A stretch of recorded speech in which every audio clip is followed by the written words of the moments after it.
Okay, అందరికి జై మెహర్ బాబా. Avatar Meher బాబా కి జై.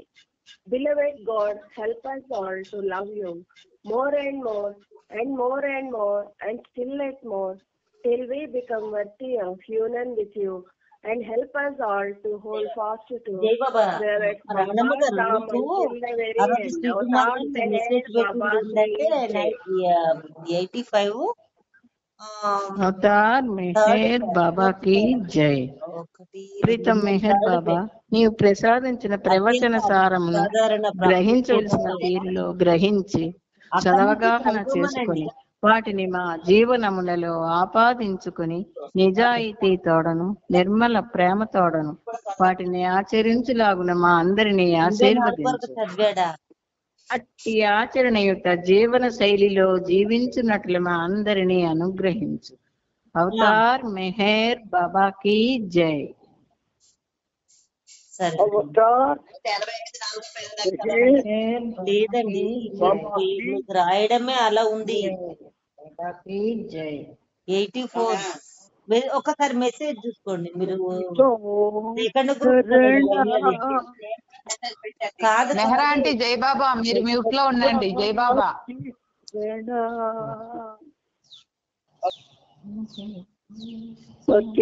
పతితోద్ధరణ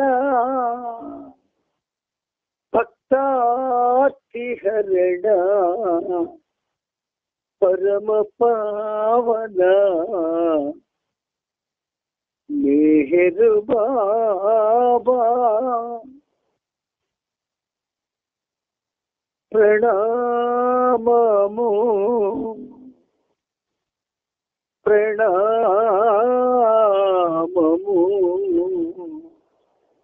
ప్రణామము.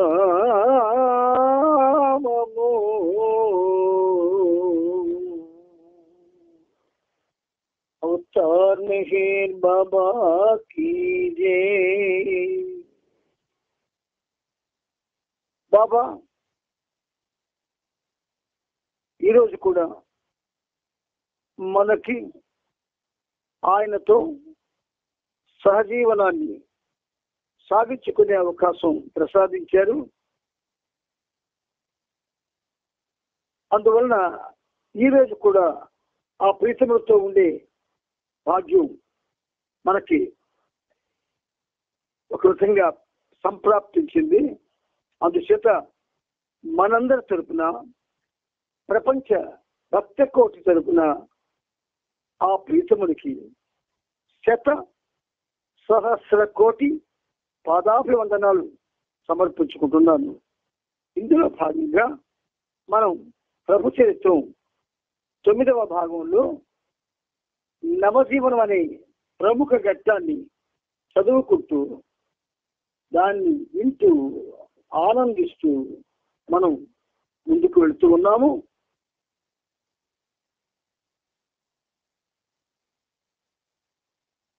ఆ వరుసలో మనం నిన్నటి వరకు 3856వ పేజీ వరకు రాగలిగాం.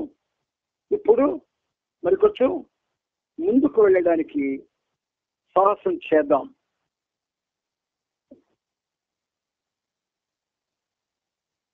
డాక్టర్ ఘనీ జీవనంలో పాల్గొనాలని నిర్ణయించుకోకముందే తన కుటుంబం కోసం తన భార్యకు చెందిన భూమిని అమ్మి 35,000 రూపాయలు సేకరించవలసి ఉన్నది. ఆ డబ్బును తాను ఏర్పాటు చేస్తానని ఘనీకి బాబా వాగ్దానం చేశాడు. అక్కడి వరకు మనం చెప్పుకోవడం జరిగింది. ఇప్పుడు మరికొంచెం ముందుకు వెళ్ళడానికి ప్రయత్నం చేద్దాం. బాబా చేసిన ఆ వాగ్దానం, బాబా చేసినటువంటి ఆ వాగ్దానం అమలు చేయడం కోసం ఇప్పుడు ఘనీ నిమిత్తమై ప్రతి ఒక్కరి నుండి 100 రూపాయల చొప్పున పంపించవలసినదిగా కోరుతూ తన శిష్యులలో 350 మందికి రంజు ద్వారా ఒక ఉత్తరం బాబా పంపించారు. ఆ ఉత్తరంతో జత చేసి పంపించడం కోసం స్వయంగా బాబా ఈ క్రింది ఉత్తరాన్ని చెప్పి రాయించారు. అవతారుడు యొక్క ఆ విశేషమైనటువంటి చర్యలు మనకి అవగాహనకు రాకపోయినప్పటికీ మనం తెలుసుకోవడానికి ప్రయత్నం సాగిస్తూ ఉన్నాం. నవజీవన నియమాలను అనుసరించి నేను ఎవరి దగ్గర నుండి ధనం స్వీకరించలేను, ఎవరికి డబ్బు ఇవ్వలేను, స్వీకరించలేను, ఇవ్వలేను అంటున్నాడు బాబా.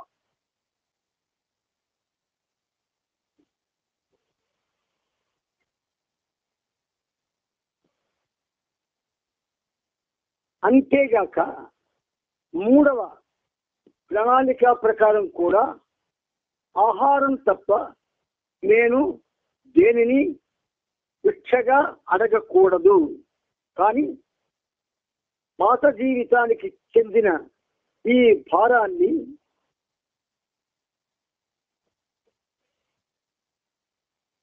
ఈ నవజీవన సమయంలో తొలగించుకోదలచి నేను ఈ దిగువ సూచించిన విధంగా వ్యవహరించాలని అనుకుంటున్నాను.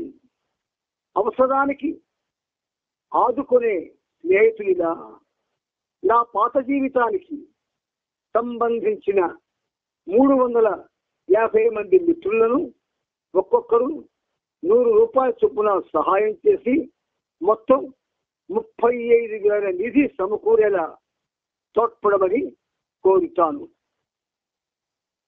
ఎవరి కోసం కోరుతున్నాడైనా?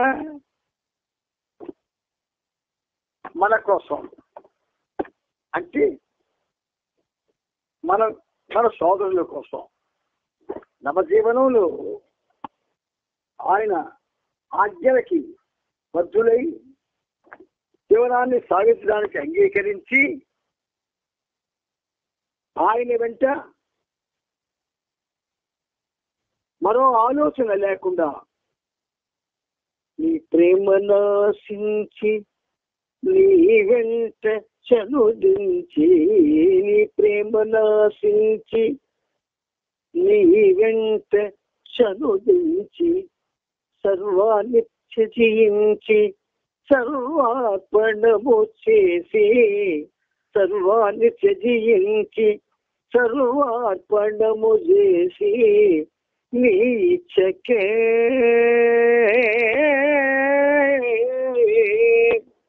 నీ ఇచ్చకే నిత్య సంతృప్తులై మనిన ఆ సోదరులకి వాళ్ళ కోసం ఆ నిధిని ఏర్పాటు చేస్తున్నారు బాబా. ఇది ఒక నవజీవన శాసనకి సంబంధించిన ప్రత్యేక విషయమని, ఈ నవజీవనంలో నాకు ఇటువంటి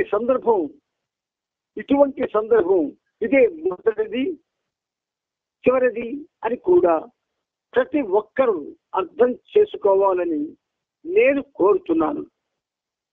అంతేగాక ఈ 350 మంది స్నేహితుల సహాయం ఏదైతే చేస్తున్నారో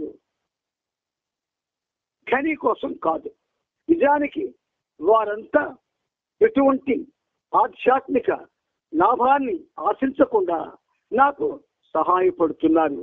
ఎందుకంటే నవజీవనంలో నేను ఆధ్యాత్మిక గురువుగా వ్యవహరించే ప్రశ్న తలెత్తదు. అంతేగాక నవజీవన శాసనుడిగా కొనసాగడానికి ఈ చర్య గనికి ఏ రకంగానూ అడ్డు కాబోదు. బాబా యొక్క ఆ ఆజ్ఞలు అవి చాలా అద్భుతంగా ఉంటాయి. మందిని మాఫీ స్థలంలో త్రవ్విన బావిలోని నీటికి వర్షం నీరు కలిసిపోయింది. ఆ నీరు ఒక రకమైన వాసన కలిగి ఉండేది.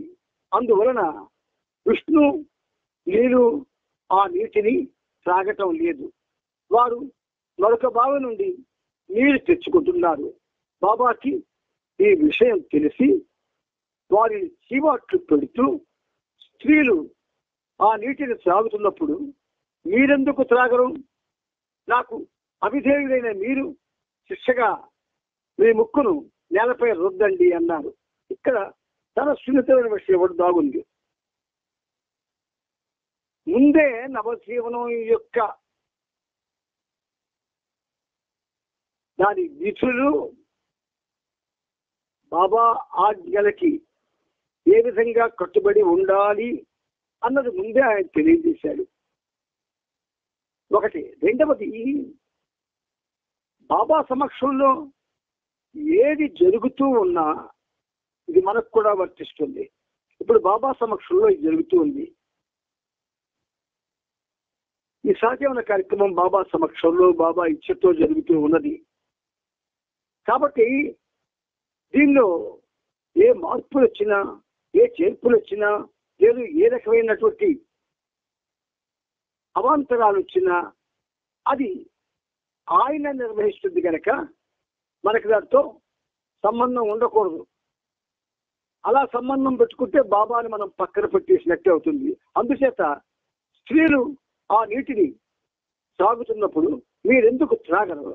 నాకు అవిధేయుడైన మీరు శిక్షగా మీ ముక్కును నేలపై రుద్దండి అన్నారు. ఆ సమయంలో శత్రుఘ్న కుమార్ గోహెడ్ అక్కడే ఉన్నారు. వారి ముందు అవమానాన్ని భరిస్తూ ఆదేశాన్ని వారిద్దరూ పాటించారు.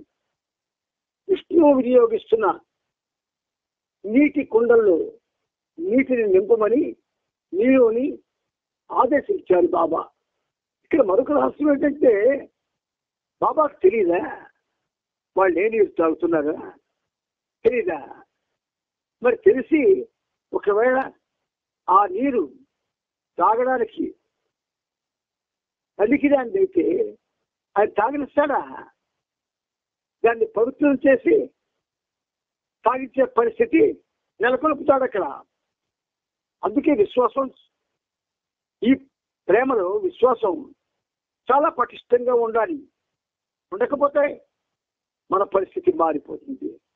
వాళ్ళే, బాబాతో ఉన్న వాళ్ళే ఇలా ఒక విధంగా సందిగ్ధావస్థలో పడిపోతే మనం పడిపోవడం పెద్ద విచిత్రం కాదు. పైగా అన్ని బలహీనతలు మనకు ఉన్నాయి, వాళ్ళకి బలహీనతలు లేవు. కాకా విష్ణువు వినియోగిస్తున్న నీటి కుండల్లో నీటిని నింపమని నీరుని ఆదేశించారు బాబా. కాకా అస్వస్థత నుండి కొంచెం కోలుకున్నాడు, కొంచెం దూరం నడవగలుగుతున్నాడు. ఇది చూసి బాబా సంతోషం వెలిబుచ్చారు.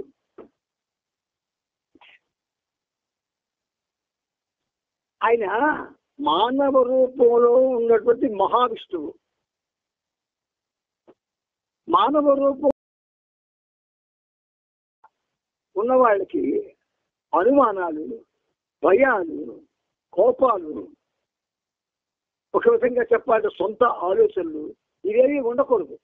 ఉంటే అది ఆయన్ని ప్రేమిస్తున్నట్టుగా అనుకోవడానికి అవకాశం ఉండదు. మందిని మాఫీలో 2 రోజులు గడిపి మార్చి 13వ తేదీన సేవను వెంట పెట్టుకొని అద్దెకు తీసుకున్న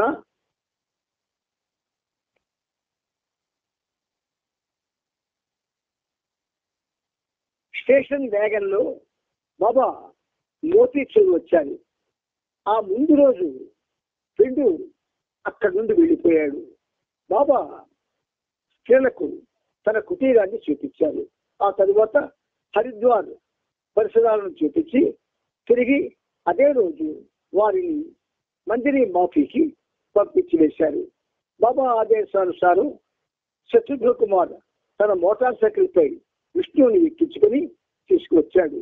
బాబా మళ్ళీ వీరిద్దరిని ఆ రోజే వెనక్కు పంపించి వేశారు.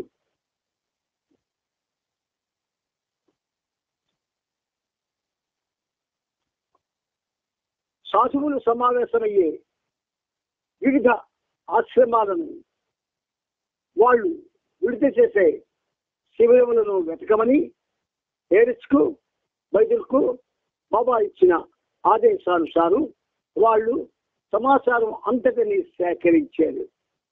బాబా తిరిగి మోతీచూర్ ఇచ్చేయగానే పూర్తి నివేదికను అందించారు.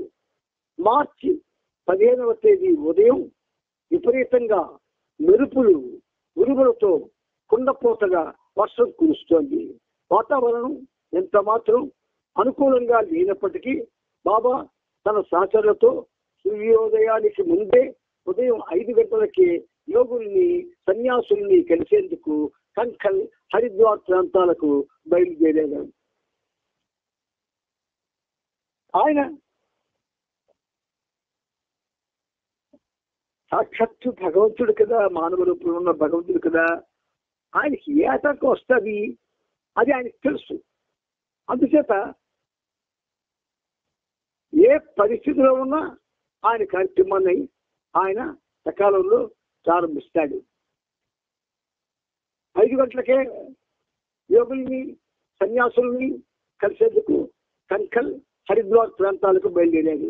ఆ ప్రాంతాలలోని కుటీరాలను, ముని వాటికలను, ఋషి ఆశ్రమాలను దర్శించి మొత్తం అక్కడున్న మారుమూల ప్రదేశాలు అన్నింటినీ పర్యటించారు. అలా 8 గంటల పాటు నిర్విరామంగా సాధు సాంగత్యం చేశారు. విపరీతమైన అలసటతో వారంతా తిరిగి సాయంకాలానికి మోతీచూర్ చేరుకున్నారు. వారంతా ఉదయం టీ మాత్రమే తాగి బయలుదేరారు. ఏ రకమైన ఆహారం గాని పానీయం గాని తీసుకోకుండా ఆ 4 శాస్త్రులు బాబాతో పాటు ఆ పర్వత పరిసర ప్రాంతం పర్యటించారు. మార్చి 16వ తేదీ ఉదయం 10 గంటలకు ఏరిచ్, పిండు, బైదుల్, గుస్తాజీలు వెంటరాగా బాబా మోతీచూర్కి 5 మైళ్ళ దూరంలో ఉన్న సాత్ సరోవర్ అంటే సప్త సరస్సులు అనేటటువంటి ప్రాంతానికి వెళ్ళారు. ఆ ప్రాంతమంతా యోగులు, సన్యాసులు, ఏకాంతవాస సాధకులు, వానప్రస్థుల ఆవాసాలతో నిండి ఉంది. ప్రధానంగా దండి, విరక్త తెగలకు చెందిన సాధు సంతుల మహాత్ములు ఆ ప్రాంతంలో కఠోర సాధనలు చేసి నివసిస్తున్నారు. అక్కడ ప్రవహించే నదీ తీరమంతా ఆశ్రమాలతోనూ కుటీరాలతోనూ నిండి అలరారుతోంది. నది దట్టమైన అరణ్య ప్రాంతం గుండా ప్రవహిస్తోంది. ఆ నదీ తీరం వెంబడే నడుస్తూ బాబా 160 మంది పవిత్ర ఆత్మల సత్పురుషుల పాదాలపై శిరస్సు వంచి ప్రణమిల్లారు. అలా తారసిల్లిన వారిలో మౌనంగా ఉన్న ఒక సాధువు బాబాకు శాస్త్రులందరికీ త్రాగేందుకు షర్బత్ అంటే తీయని పండ్ల మిశ్రమం అందించాడు. అన్నీ గ్రాండ్ గా జరుగుతున్నాయేమో అనుకుంటున్నాం మనం, కాదు. అప్పటికప్పుడు జరుగుతున్నది తాజా సంఘటనలు. బాబా మరొక ఆశ్రమానికి వెళ్ళినప్పుడు అక్కడ ఉంటున్న సాధువు ధ్యానంలో నిమగ్నుడై ఉన్నాడు. అతడు తన కుటీరం నుండి బయటకు వచ్చే వరకు బాబా బయట ఒక చెట్టు కింద కూర్చొని వేచి ఉన్నారు. ఆ సమయంలో బాబా తన వారితో పాత జీవితంలో అంటే ఓల్డ్ లైఫ్ లో నేను భక్తులను, సాధువులను, వలీలను, సన్యాసులను కలవడంలో 2 కారణాలు ఉన్నాయి. ఒకటి వారి దర్శనం కొరకు, 2 వారితో నేను చేసిన ప్రత్యేకమైన పని కొరకు. ఆ పని ఏమిటో నేను వెల్లడించదలుచుకోలేదు, ఎందుకంటే అది రహస్యం. అప్పుడు నేను సాంగత్యం చేసిన అతి ముఖ్యమైన వస్తువులు సాధువులు వరీల గురించిన సమాచారం రాయించి నమోదు చేయించాను. వారితో నేను చేసే పని నాకు పూర్తి సంతృప్తిని ఇచ్చే వరకు వారిని మళ్ళీ మళ్ళీ కలిసేవాడిని. కానీ ఇప్పుడు ఈ నవజీవనంలో వస్తులు సన్యాసులు వలీల మధ్య చిన్న పెద్ద అనే తారతమ్యం లేదు. వారితో నేను చేయవలసిన ముఖ్యమైన కార్యం ఏది మిగిలి లేదు. అయినప్పటికీ నేను ఈ పుణ్యపురుషులను కలవడం కేవలం కాలక్షేపం కొరకు కాదని నొక్కి చెబుతున్నాను. నేను వారి దర్శనం కోసమే వారి వద్దకు వెళుతున్నాను. నా సంతృప్తి కొరకే ఈ వివరాలన్నింటినీ నమోదు చేయిస్తున్నాను. నాకు సంబంధించినంత వరకు దీనికి ఒక విశిష్టత ఉంది, దీని వెనుక ఒక కారణము ఉంది అన్నాడు. నవజీవన ఘట్టాలన్నీ కూడా ఒక విధంగా విశిష్టత కలిగి ఉన్నది, సకారణంగా చేసింది. బాబా తిరిగి ఆ రోజు 4 గంటలకు మోతీచూర్ చేరుకున్నారు.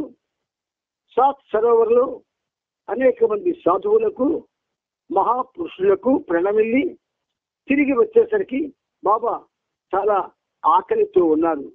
కానీ బాబా కోసం సత్యపాల్ ఇంకా అన్నం సిద్ధం చేయలేదు. బాబా కోపం వచ్చింది. తనకు కోపం వచ్చినందుకు శాస్త్రులను పిలిచి బాబా తన చెవిని విడిపెట్టమన్నారు. అలోబా అనారోగ్యంతో బాధపడుతున్నందున బాబాకు శాస్త్రులకు సత్యపాల్ వంట చేస్తున్నాడు. సామాన్లతో ఉన్న ఎడ్లబండిని లాగే రాజా అనబడే ఇంగ్లీష్ ఎద్దు సంరక్షణను మురళికి అప్పగించారు. మార్చి 17వ తేదీ కూడా బైబుల్ ఏరిచ్ ఉస్తాద్జీ పెందులతో కలిసి బాబా సాత్ సరోవర్కు బయలుదేరారు. ఆ రోజు బాబా సాయంకాలానికి 400 మంది సాధు పుంగవులకు ప్రణమిల్లారు. ఈ కార్యక్రమం మొదలుపెట్టి 8 రోజులైంది. ఇప్పటి వరకు ఆయన సాంగత్యం చేసిన వారి సంఖ్య 794 అయింది. తిరిగి వారంతా మోతీచూర్ గ్రామానికి బయలుదేరారు. దారిలో ఒక చోట 2 కాకులు సంభోగించుకోవడం ఏరిచ్ పెండు చూశారు. 2 కాకుల మధ్య జరిగే సంభోగ దృశ్యం చూసిన వారు మరణిస్తారని అంతా చెబుతారు అని బాబాతో చెప్పి వారిద్దరూ ఆలోచనలో పడ్డారు. అంటే యాదృచ్ఛికంగా చూడవచ్చు, చూడాలి అని చూడవచ్చు. కానీ ప్రతి చర్యకి మన పూర్వీకులు రకరకాల కారణాలని మన ముందు ఇచ్చారు.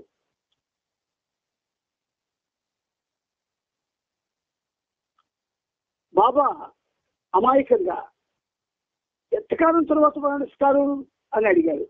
ఏది ఒక్క రోజులోనే రేపటికి మేమిద్దరం జీవించి ఉండము అంటూ చెప్పాడు. బాబా ఆ మాటలను తీవ్రంగా పరిగణిస్తూ కుంభమేళా కార్యక్రమంలో నేను తలపెట్టిన పని ఇంకా పూర్తి కాలేదు కదా, మీరిద్దరు లేకపోతే ఎలాగా, మిమ్మల్ని కాపాడే ఉపాయమే లేదా అని అడిగాడు. నేను ఇంకా తమాషాగా దీని నుండి బయటపడడానికి ఒకే ఒక ఉపాయం ఉంది. మా బంధువులకు కానీ లేదా మాకు సంబంధించిన వారికి ఎవరికైనా మా మరణ వార్తను చేరవేస్తే మాకు అపాయం జరగదు అన్నాడు. అంతే. బాబా ఆ మాటలను తీవ్రంగా పరిగణించి, సరే మీరిద్దరూ తిరిగి హరిద్వార్ వెళ్ళి వెంటనే ఢిల్లీలో ఉన్న కేకే దేశాయికు మీ మరణ వార్తను తెలియజేస్తూ తిరిగి ఇవ్వండి. 1 గంట తరువాత మీరిద్దరూ జీవించి ఉన్నట్లుగా మరొక వార్తలు పంపించండి అని ఆదేశించారు. తన పెద్ద కొడుకు ఏరిస్ మరణించాడని తెలిస్తే జైమాయి ఎలా స్పందిస్తుంది? తన సోదరుడు మరణించాడని విన్న పెండు సోదరి నాజా ఏమంటుంది?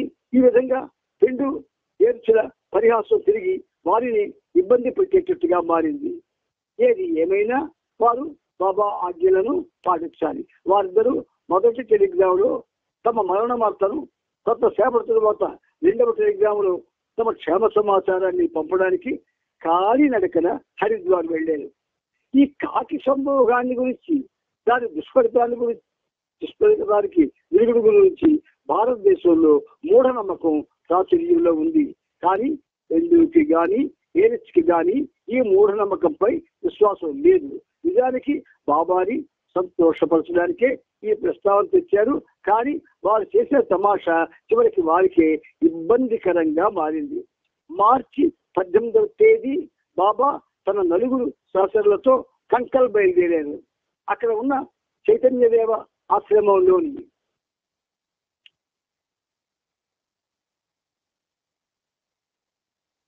మహాత్ములను కలవడానికి వెళ్ళారు. మార్ఘాటి అనే గ్రామం దగ్గరలో ఉదాసీ తరగతికి చెందిన సాధు పొంగువులు ఉండే శిబిరానికి బాబా దారి తీశారు. ప్రతి సాధువు పాదాలపై శిరస్సును ఉంచుతూ ముందుకు సాగాలి. అలా ఆ రోజు 418 మందితో సాంగత్యం చేశారు.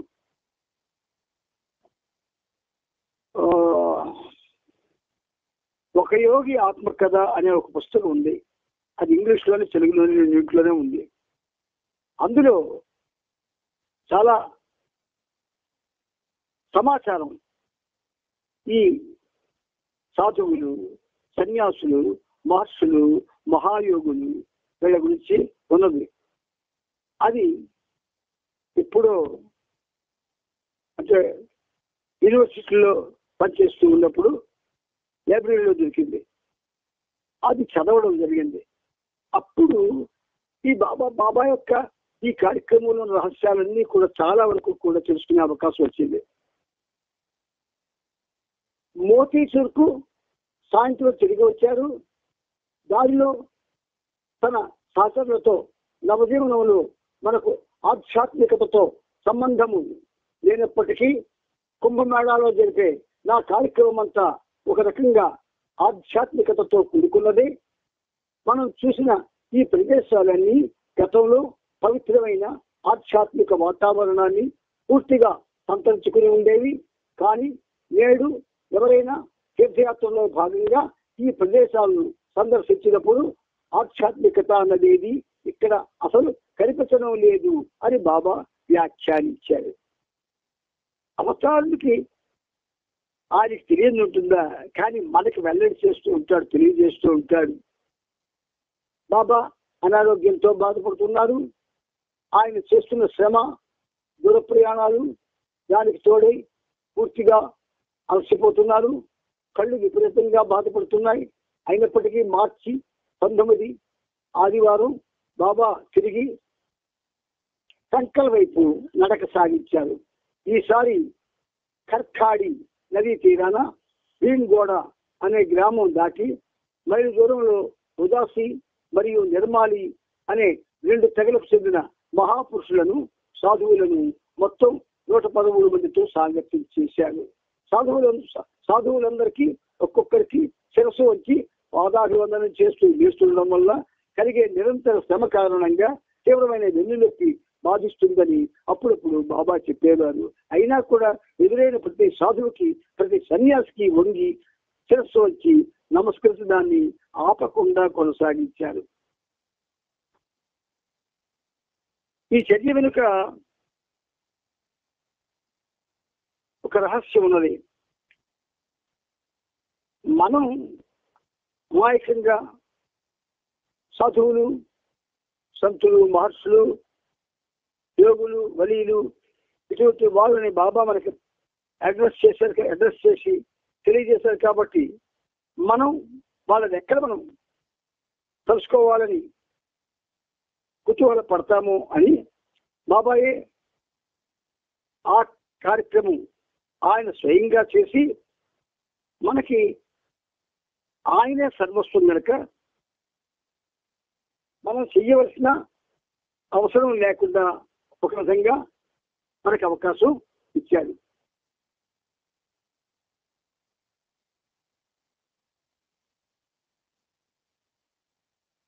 మధ్యాహ్నం బాబా తన బృందంతో తిరిగి మోతీచూర్ వచ్చారు. రెండు నమోదు చేసిన లెక్క ప్రకారం ఆ రోజు వరకు సాంగత్యం చేసిన పవిత్ర ఆత్మల సంఖ్య 1325. నిజానికి బాబా కొద్ది రోజులుగా అనారోగ్యంతో బాధపడుతున్నారు. అయినా రోజు రోజుకి మరింత అలసిపోతున్నారు, నీరసపడుతున్నారు. ఆయన తీసుకుంటున్న అధిక శ్రమ ఆయన ఆరోగ్యాన్ని అమితంగా దెబ్బతీస్తోంది.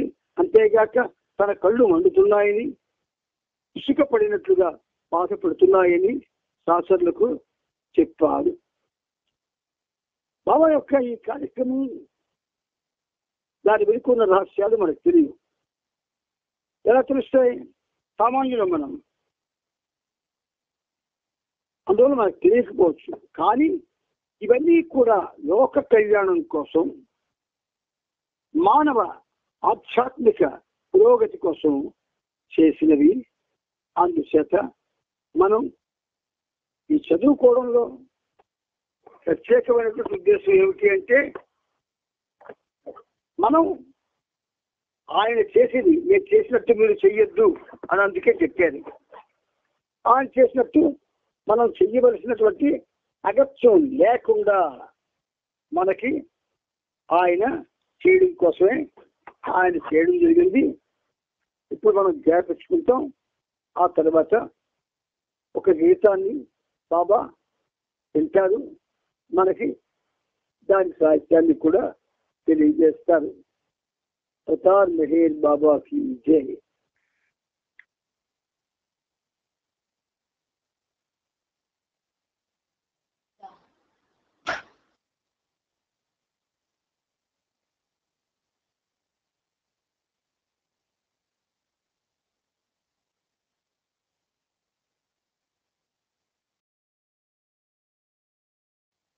బాబా రాయించినటువంటి గీతాలను కూడా చెప్పుకోవడానికి ఆయన అవకాశం ఇచ్చి మధ్య మధ్యని దానికి అవరోధాన్ని కలుగజేస్తూ మళ్ళీ అది ప్రారంభం ఆయనే చేస్తూ మనల్ని ఒక విధంగా ఆయనే సంతోషపడుతూ ఉన్నారు అని మనం చెప్పుకోవచ్చు. సరే, ఇప్పుడు ఏం చేద్దాం మనం?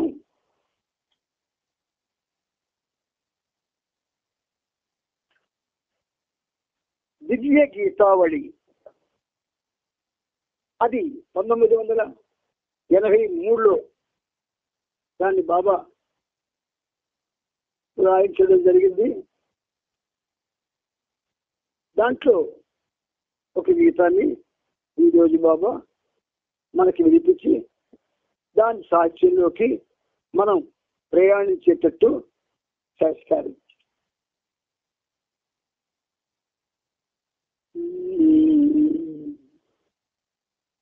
గడిచిపో ప్రతి క్షణము గడిపిన నీ స్మరణముతో గడిచిపో ప్రతి క్షణము గడిపిన నీ స్మరణముతో మరణము ఆసన్నమైన మరువను నిన్ను మెహరు బాబా. మరణము ఆసన్నమైన మరువను నేను మెహరు బాబా. ఆ పల్లవి ఒక సాధకుడిగా ఆయన మనకి ఆయనే వ్రాయించుకొని వినిపిస్తూ ఉన్నాడు. గడచిపోవు ప్రతి క్షణము గడిపిన నీ స్మరణముతో మరణము ఆసన్నమైన మరువను నేను మెహర్ బాబా. మరణము ఆసన్నమైన మరువను నేను మెహర్ బాబా. రోజుకి 24 గంటలు, గంటకి 60 సెకండ్లు, 60 నిమిషాలు, నిమిషానికి 60 సెకండ్లు. అయితే ప్రతి సెకండ్ కూడా మనం ఆయన స్మరణతో గడపగలిగితే చాలా ఉన్నతమే. కానీ అలా మనం చేయలేకపోతున్నాం. అయితే దానివల్ల ప్రయోజనం ఏమిటి? మరణము ఆసన్నమైన మరువను నేను మెహర్ బాబా. అలాగని ప్రతి సెకండ్ ఆయన నామస్మరణంతో మనం జీవించగలిగితే సడన్ గా ఒకవేళ మనకి మరణం సంభవించిన బాబాని మర్చిపోకుండా ఆయన నామస్మరణ చేసే భాగ్యం కలుగుతుంది అని దీంట్లో బాబా మనకి బాహ్యంగా అద్భుతమైన అర్థం చెప్తున్నారు. కానీ అంతర్గతంగా దీంట్లో చాలా ఉన్నతమైన పరిస్థితులు ఉన్నాయి. అది పాట అంటే ఈ గీతం లేదా ఈ కీర్తన మనం పాడుకుంటున్నప్పుడు మధ్య మధ్యని బాబా చెప్పిస్తారేమో. తీరని ఆవేదనలు తీరిక కలిగించకున్న, తీరని ఆవేదనలు ఎక్కడ విని, ఎక్కడ కొనుక్కున్నాం, ఎక్కడ సంపాదించుకున్నాం? ఈ ఆవేదనల్ని జన్మ జన్మల్లో సంపాదించుకున్నాం. ఎన్ని జన్మలైతే ఎత్తామో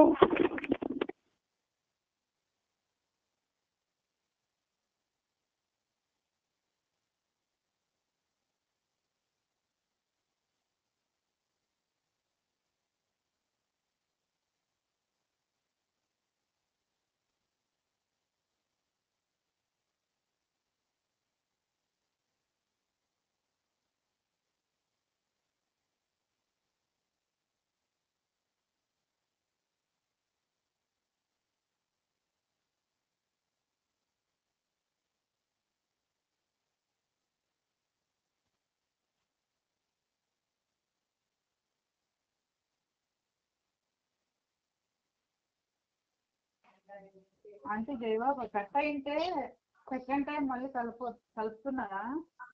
అమ్మ కలపాలా? ఏమో మీరే వద్దులేండి. వేదనలు తీరిక కలిగించకున్న, జన్మ జన్మల నుంచి మాకి సంక్రమించిన ఆస్తి ఆవేదనలు, ఆ వేదనలు, ఏ వేదనలు? ఆ వేదనలు ఆ జన్మలో దాచుకున్నవి,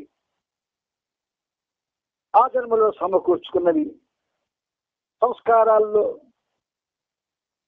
కలిసిపోయి మనల్ని మళ్ళీ ఇప్పుడు ఈ జన్మలో బాధిస్తూ ఉన్నది.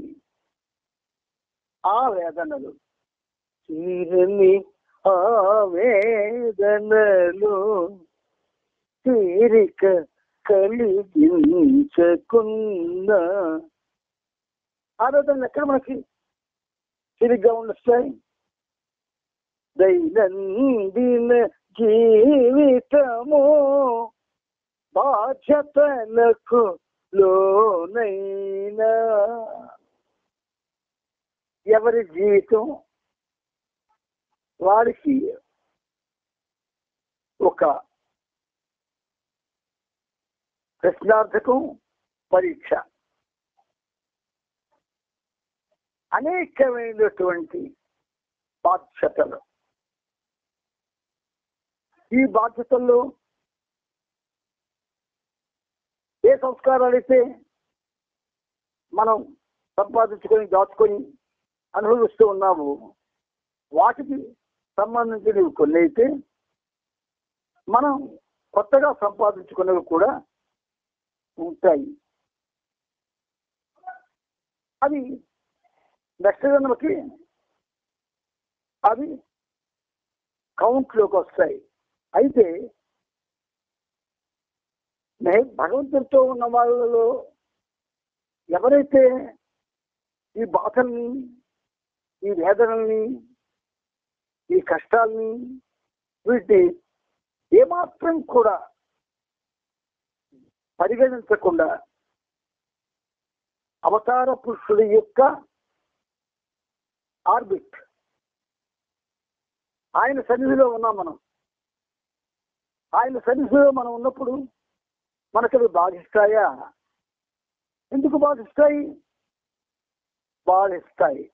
బాధిస్తాయి. కానీ బాబా ప్రేమలో పండిపోయిన వాడికి అదేం చేయలేవు, పండిపోవాలి. అలాంటి సమయంలో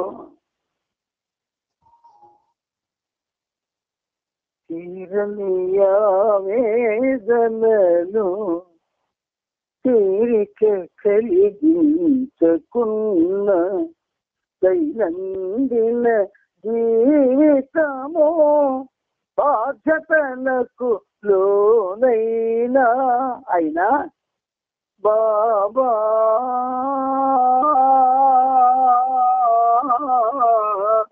మెహరు బాబా మెహరను గడచిపోవు ప్రతి క్షణము గడిపిన నీ స్మరణముతో మరణము ఆసన్నమైన మరువను నిన్ను మెహరు బాబా మరణము ఆసన్నమైన మరువను నిన్ను మెహరు బాబా.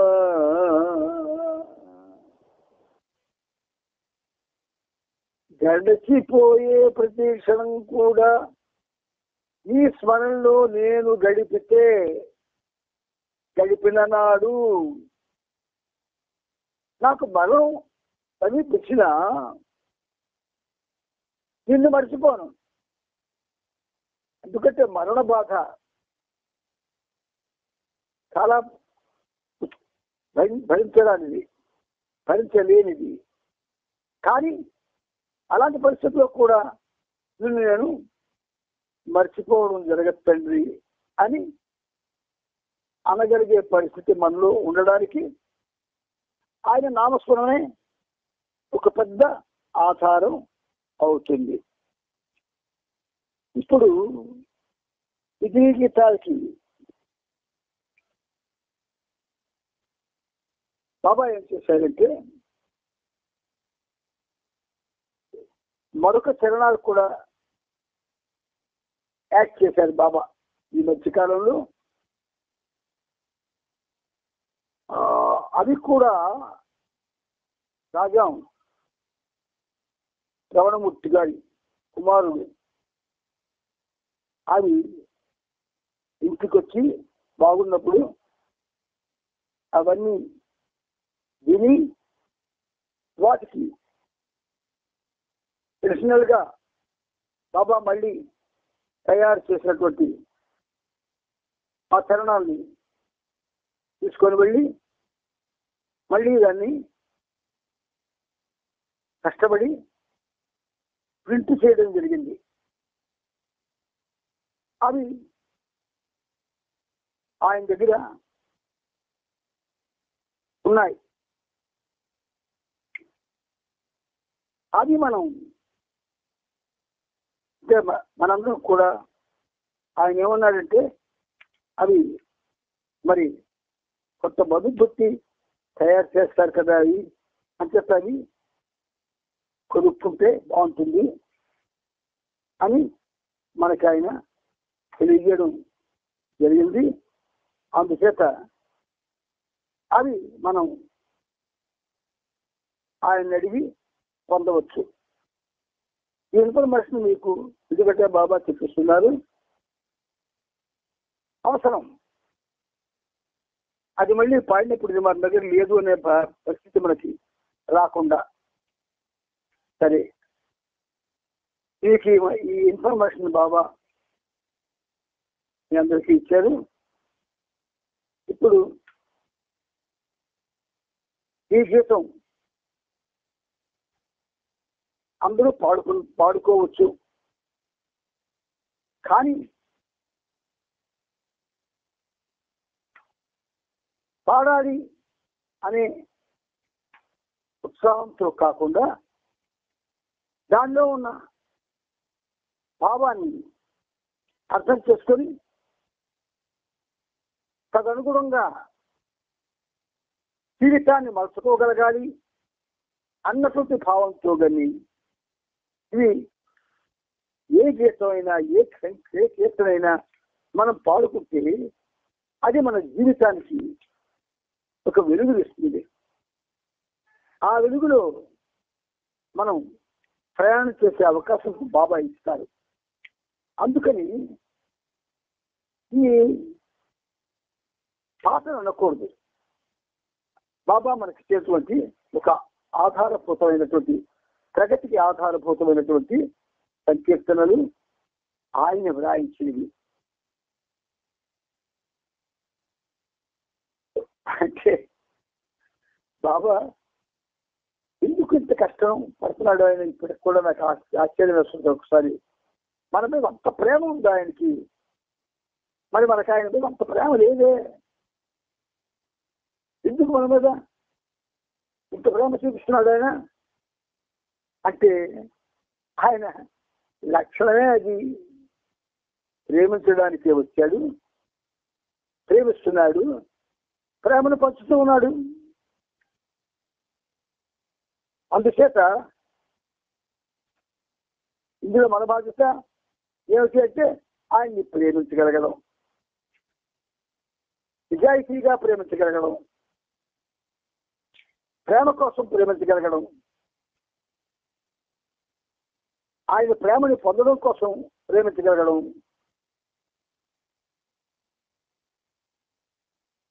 మన యొక్క ప్రాపంచిక బుద్ధుల్ని ఓ పక్క కొనసాగించుకుంటూ బాబా నామస్మరణతో మనం ఈ సంకీర్తన ప్రాక్టీస్ చేస్తే ఉభయతారకంగా మనకు అది కాపాడుతూ ఉంటుంది. ఎందుకంటే గతంలో వాగ్గేయకారులందరూ వాళ్ళ జీవితాన్ని అలాగే సాగించారు. కనుక వాళ్ళకి ఆయన అనుక్షణం కూడా వాళ్ళతో ఉంటూ వాళ్ళ ప్రతి విషయాన్ని కూడా ఆయన గమనిస్తూ ఏ విధంగా వాళ్ళని ఆధ్యాత్మిక మార్గంలో ముందుకు తీసుకువెళ్ళాడు ఆయన చేసి మనకి చూపించడం జరిగింది. అందుచేత మనం కూడా మన జీవితాన్ని ఆయన ద్వారా, ఆయన ప్రేమ ద్వారా, ఆయన యొక్క కరుణతో మన జీవితాలు కూడా నడాలి. అలాగే నడుస్తున్నాయి అన్న భావన ఉంటే సరిపోదు కదా. కనుక అది జరుగుతుందా లేదా అన్నది మనం తెలుసుకోవాల్సినది. దానికి అనుగుణంగా మన జీవనాన్ని సాగించవలసి ఉన్నది. ఇందులో అంటే ఇప్పుడు ఈ గీతం ఈ ఎమెండ్ చేసినటువంటి దీంట్లో ఉన్నదో లేదో నాకు తెలియదు, కానీ ఉంటుంది. మనం అది తర్వాత దాన్ని మనం యాడ్ చేసుకున్నాం. ముందుకు వెళ్తున్నాడు బాబా. చపల చిత్తమపుడపుడు సతమతముల పాలైనా, చపల చిత్తమపుడపుడు సతమతముల పాలైనా, వెతలకు వెరగొంది వేయి ఊహలలో ఊరేగిన, వెతలకు వెరగొంది వేయి ఊహలలో ఊరేగిన బాబా మెహరు, బాబా మెహరు వనుసు, బాబా మెహరు వనుసు, గడచిపోవు ప్రతి క్షణము గడిపిన నీ స్మరణముతో, మరణము ఆసన్నమైన మరువను నిన్ను మెహర్ బాబా, మరణము ఆసన్నమైన మరువను నిన్ను మెహర్ బాబా. ఈ రిపిటేషన్ లో కొంచెం రిపీట్ చేస్తూ పాడుతున్న వల్ల కొంచెం శ్రమ వస్తుంది, కానీ మీకు మంచి జరుగుతుంది. ఎలా అంటే దాని నొటేషన్స్ మీకు తెలుస్తాయి. దాని నొటేషన్స్ న్యాయంగా ఏమిటంటే ఆ సాహిత్యం తెలియజెప్పదు, కానీ దాని బ్యాక్గ్రౌండ్ లో ఉన్న సౌండ్ తెలియజేస్తుంది.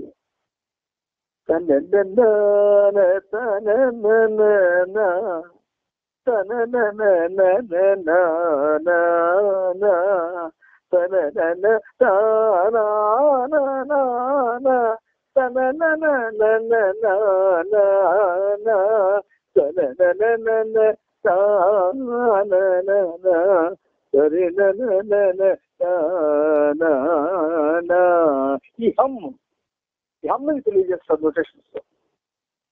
అందువల్ల రిపీట్ చేసి పాడడంలో మీరు అది గ్రహిస్తారని ఒక చిన్న